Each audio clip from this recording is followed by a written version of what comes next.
እንግዲህ የጨረቃም ሆነ የፀሐይ ጉርዶሽ በባህላዊ መንገድ የሚተነበይበት መንገድ አለው።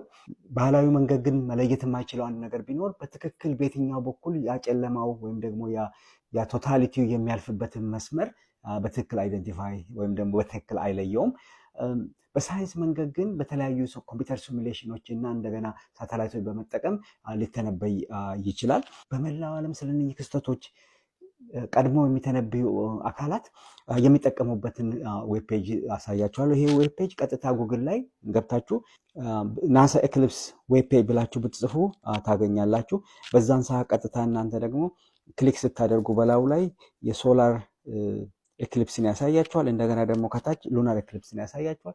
በአሁኑ ሰዓት ሉናር ኤክሊፕስ ስለሆነ የምንፈልገው ሉናር ኤክሊፕሱ ላይ ክሊክ ስናደርግ ሌላ ፔጅ ይከፈታል። ይሄ ፔጅ ደግሞ የ5 ሚሊኒየም እንግዲህ ወደ የ5000 ዘመን ዓመታት ኤክሊፕሶች ተቀምጠዋል።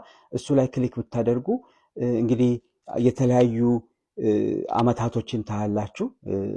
ከመጀመሪያው ከክርስቶስ ልደት በፊት 2000 ዓመት ጀምሮ እስከ የሚቀጥለው 300 እንግዲህ ወደሚቀጥለው ካሁኑ አሁን ካለንበት 1000 ዓመት አሁን ካለንበት ወደ 1000 ዓመት ድረስ ያለው ተተንብዮአል። እንግዲህ ወደ ኋላ ተመልሳችሁ ሉናር ወደሚለው ውስጥ ስትፈልጉ አሁን ያለነው 2025 ነው። 2025 ላይ ያለበትን 2025 ያለበትን ቦታ እንፈልጋለን። 2025 እዚህ መሃል ነው የሚገኘው። ከ2021 እስከ 2030 የሚለው መካከል ነው። እዛ ስንመታ ክሊክ ስናደርግ ወደዚህ እንገባለን። እዚህ ፔጅ ላይ ደግሞ ሄደን በ2025 ማርች 14 የሚል አለ። ማርች 14 ላይ ክሊክ ስናደርግ ፋይሉ ይከፈታል።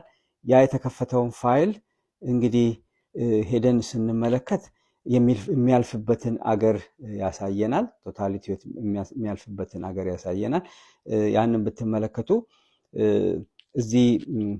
ብትመለከቱ ኤክሊፕስ የሌለበት ቦታ ይሄ አፍሪካ ኢስት አፍሪካ አይታይም፣ ኢትዮጵያ ያለችበት።